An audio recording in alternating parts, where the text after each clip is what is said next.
Downright dirty, but hey, someone's got to do them, right? And that's where Mike Rowe comes in. He hosted the original Dirty Jobs, and now he's hitting the road again for his new 4-part special series. Mike Rowe joins us now live via satellite this morning to tell us about Dirty Jobs, Road Trip. Mike, good morning. Thank you so much for joining us. Thanks for having me, Bob. I don't even know where you began. I'm such a big fan of the show, big fan of yours. You did so many dirty jobs. You met so many characters and interesting people all over the country.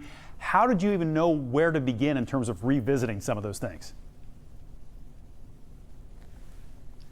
Well, I didn't, but my crew did. And that was part of the point of this special. I wanted to, first and foremost, on a selfish note, I just needed to get out of the house. Like everybody else, I'd been sitting around for 4 months and was climbing the walls.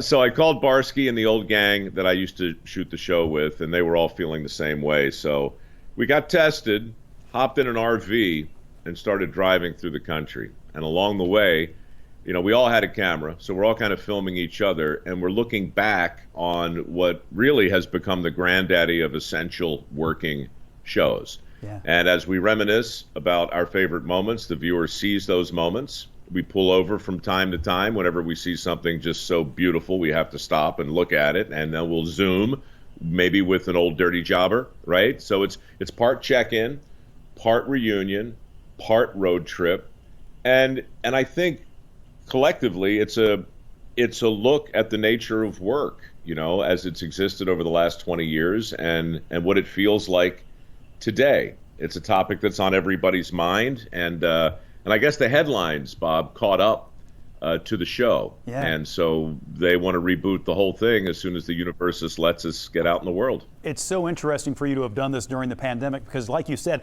most of the jobs, in terms of the ones that you talk to people about, are not jobs that could just stop. They have to go on whether there's a pandemic or not, whether you're in a mask, forced to wear a mask, not going to wear a mask, whatever. That job has to get done, right? Right. You know, it is funny. I've always looked at Dirty Jobs truly as a love letter to essential work. But today, I'm not so sure how I feel about the word, to be honest with you, because you got 40 million people who are right now out of work, and to refer to them as non-essential doesn't make a ton of sense because you can see the impact of them not working. You can see what that does to the economy, never mind what it does to their families. So work, to me, has always been a very, very personal thing. It's a micro thing, but it's also a macro thing. And Dirty Jobs has always occupied some interesting real estate in between, because oftentimes it's skilled labor that we're looking at, combined with an entrepreneurial spirit, a willingness to get dirty. So, you know, it touches on a lot of themes that are on people's minds today.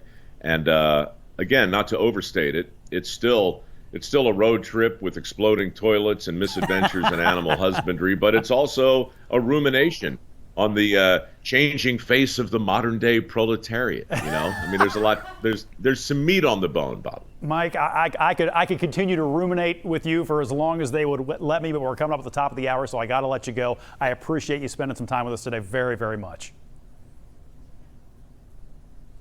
And thank you, Cincinnati. You were good friends to Dirty Jobs over the years. I appreciate it. Mike Rowe, thank you so very much, and thank you to the Discovery Channel for providing today's satellite time.